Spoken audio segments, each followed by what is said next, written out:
México ante la Segunda Guerra Mundial. La Segunda Guerra Mundial es el conflicto armado más sangriento de la historia de la humanidad, el cual inició el 1 de septiembre de 1939 con la invasión de Polonia por parte del Imperio Alemán. En ese entonces gobernaba Manuel Ávila Camacho, el cual había sido secretario de Defensa durante el sexenio de Lázaro Cárdenas.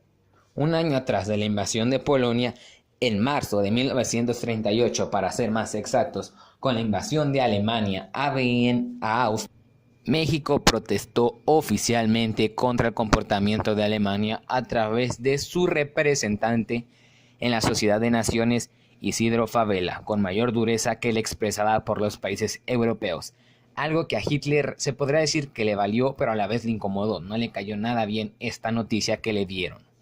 Al inicio de la guerra, México se declaró neutral, y era obvio, ya que no contaba con los suficientes recursos para mantener una guerra de esas magnitudes.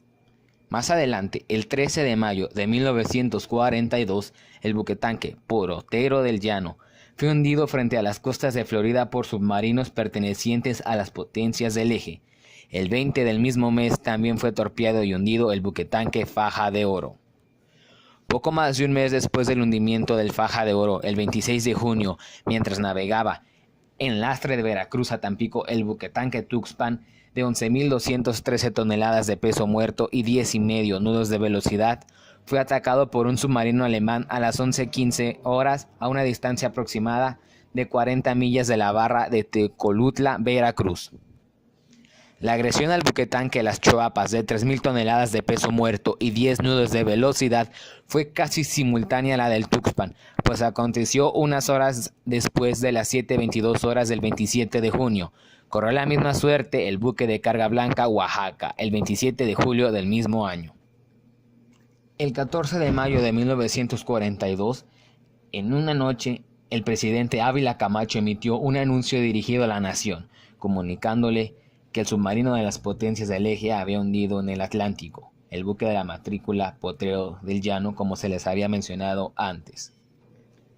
Debido a estos acontecimientos, el general Ávila Camacho declaró ante el Congreso de la Unión el 22 de mayo de 1942 al declarar la guerra a las potencias del eje. El estado de guerra es la guerra.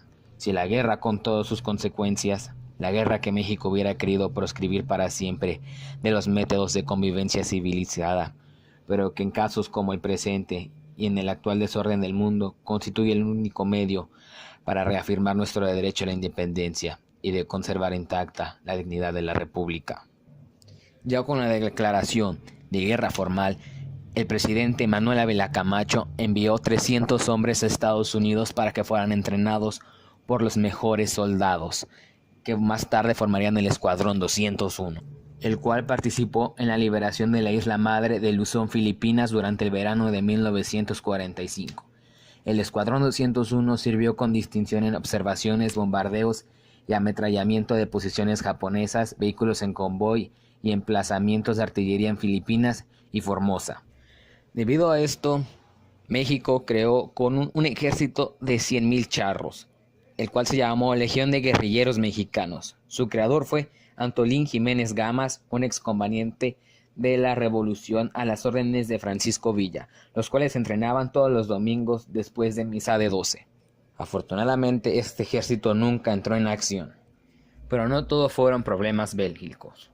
Al entrar Estados Unidos en la guerra, México se convirtió en el primer productor de petróleo debido a que Estados Unidos le compraba todo el petróleo que exportaba. Se crearon programas para que mexicanos fueran a trabajar al campo. Se inició la industrialización de México y se forjaron las bases de lo que más adelante se le conoce como el milagro mexicano. Dado esto, en 1945 solo se le vendía un 2% a Europa y más del 90% a Estados Unidos. El resto se dirigía a América Latina. Sumado a la baja producción de cine estadounidense durante la guerra, el cine mexicano se difundió por todo el mundo, donde imprimió una huella permanente, iniciando la época de oro del cine mexicano, con grandes artistas como Pedro Infante, María Félix y muchos más. En los últimos días de la guerra, México temía por una por una respuesta japonesa en cuanto a bombardeo. Por eso, en ciudades de todo el país, pero sobre todo en la Ciudad de México, se hicieron ejercicios de oscurimiento, en los cuales la población civil debía pagar a todas las fuentes de luz para dificultar el bombardeo a las ciudades. Pero esto nunca pasó. En noviembre de 1945, México terminó su participación en la Segunda Guerra Mundial con el regreso del Escuadrón 201 y devolviendo los aviones Pilatus C-7 Pilatus E-7 a los Estados Unidos. Actualmente en el bosque de Chapultepec hay un monumento en honor a los caídos del Escuadrón 201.